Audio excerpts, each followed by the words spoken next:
When I first got it, it was in 500 pieces laying in my friend's garage since October of 2022. A 1951 Ford, it's an F1 now, but it started out as an F4, as you can see by the logo on the truck.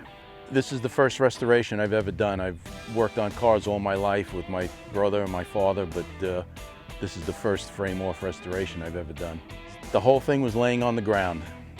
My friend is a restorer and fabricator, and he offered to give me as much help as needed. So he guided me through the beginning of it.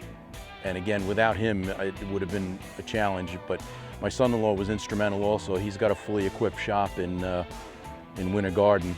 This was certainly the biggest challenge that I've ever taken on. The engine is a donor out of a 2002 Chevy Tahoe.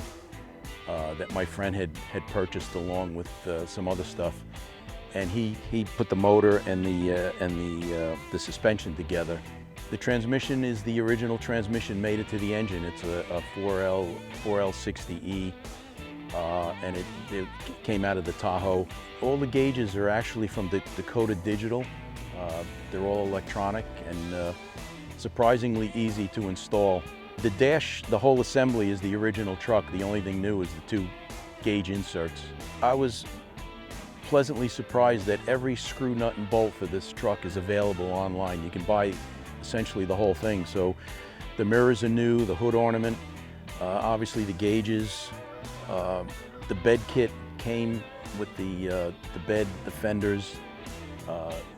I did the wood at the wood shop in Brownwood. The tires were donated. The wheels came from Detroit Wheel in Michigan. The front fenders are the original fenders from the F4. The back ones came with the kit, and they're actually fiberglass.